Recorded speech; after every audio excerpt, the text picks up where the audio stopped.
Matthew is bearing down on Florida this morning. The Category 3 hurricane is expected to start hitting the state later today. 24-hour News 8's Tom Hillen is live in our newsroom this morning with the very latest on the evacuations. Tom? Well, Emily, since we last spoke with you at 5 o'clock, we do know that Hurricane Matthew has strengthened and that hurricane warning up and down Florida and the Carolinas there, that has expanded. But still, 2 million people have been ordered to evacuate their homes. We want to show you now some live pictures that we have coming out of the Bahamas, Nassau, Bahamas, which is where Hurricane Matthew is hitting right now. You can see there the rain still coming down, the wind still very intense in the Bahamas as it moves through that area. Now, I've been watching Twitter all this morning. The latest was what I can tell you is that a lot of gas stations in Florida running out of gas. Grocery stores shelves are out of stock of a lot of things as people leave. The Fort Lauderdale airport, that's closing at 10:30 this morning. Lots of flights are canceled or delayed because of this.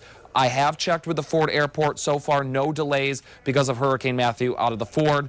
Death tolls do vary with this storm. Some say as high as 25, so that is something that we'll be keeping an eye on as well. We want to bring in now Storm Teammate meteorologist Ellen Baca. Ellen, you've been tracking this thing all throughout the night. What can you tell us about where it's going and how much stronger it's getting? Well, in the last few hours, we've already seen it deepen, and a few things on the satellite image. We went from seeing a defined eye to, as it passed over places like Haiti and Cuba and the Bahamas, seeing that eye fall apart.